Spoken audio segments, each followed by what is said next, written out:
Up next is Houston head coach Major Applewhite. Houston is 2-1. Cougars played at Texas Tech last Saturday. Texas Tech won the game 63-49. Houston back at home Saturday to face Texas Southern, its next-door neighbor, at TDECU Stadium. Game will be at 8 p.m. Eastern, 7 Central on ESPN3. Coach, thanks for your time today. Give us your thoughts on the game at Texas Tech, please. And we expect to see you as you return home to face Texas Southern on Saturday. Yeah, obviously disappointed about the loss there in Lubbock. Talked to our team yesterday. Guys played really hard. I was very proud of the way that they played in terms of their effort. There's some things that we obviously need to fix on both sides of the ball to be able to come out with a win like that. We knew what kind of game it was going to be.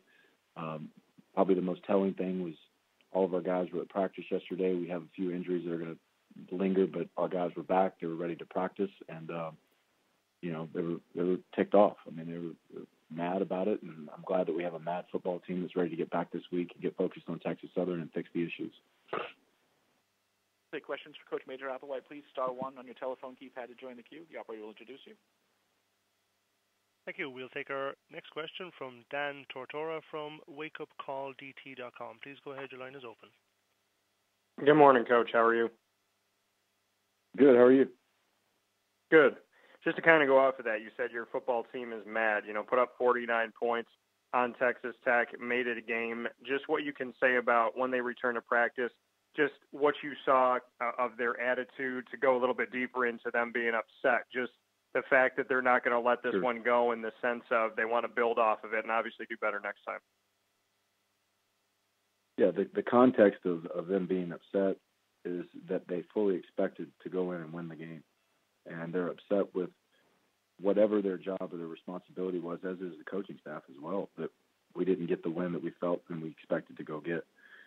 So as the coaches yesterday, offensively, defensively, special teams, what is the standard that we need to play to win those games? And as a coach, parent, how can I put my player in the best position to be successful?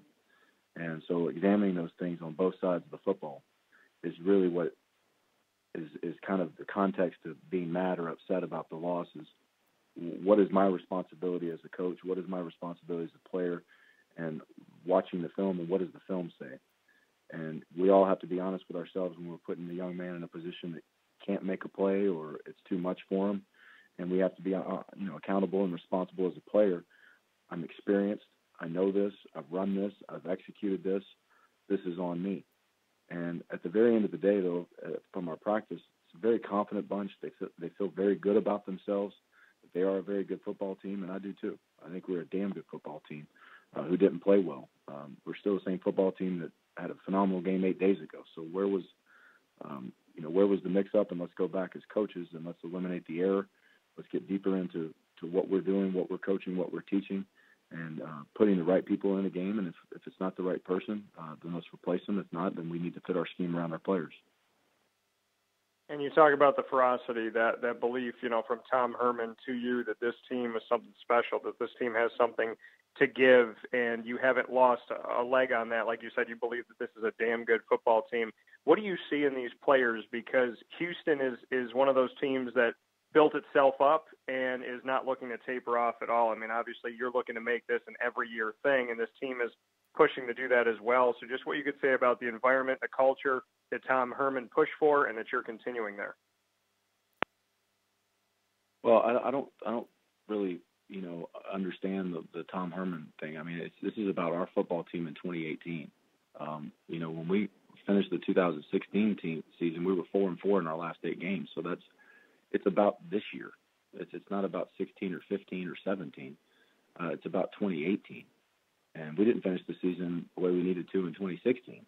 So to me, it's about our 2018 team. And what our 2018 team feels like is we're putting up a hell of a lot of points, and we're explosive on offense, and we need to continue to be explosive. But we need to be able to run the ball some. To be able to beat a team like Texas Tech and Lubbock and those kind of games, we need to be able to run the ball some. And defensively, it's still the same set of players and coaches that went out there and played 8 days ago against the Heisman Trophy candidate in their stadium and shut them out in the first half. So where are our mistakes? And let's put the blame on us first as coaches, and let's figure out if it's not the right guy, let's get the right guy in the game. And if it is the right guy and he's not making the plays, are we putting him in the best position? Are we putting too much on his plate to where he's locked up and thinking? This is about 2018, And when I saw our team yesterday and watched our team practice, it was a bunch of hungry guys, not a bunch of guys that are, oh, I'm sore, I just got back on a late plane. They were all out at practice ready to go, and they're confident in themselves. I don't know what's outside of this building. I just know how our team feels and how our coaching staff feels, and I'm very excited about our football team and where we're headed. Thanks, Coach, and congratulations as you move forward on what you're working to do there. Good luck this week. Yes, sir. Thank you. As a reminder, please press star 1 on your telephone keypad to queue for a question. We'll now take our next question from C. Austin Cox from AAC Daily. Please go ahead. Your line is now open. Hey, Coach. You're coming off a tough loss in that shootout with Tech, but you notched a P6 win the week prior over the Arizona Wildcats. It seems like we're seeing more wins by teams here in the American with UCF, South Florida, ECU, Temple, et cetera, knocking off these teams from other power conferences week in and week out. What are your thoughts on this league as a power conference? Is it a legitimate claim, I should say, for the league to call itself a Power 6?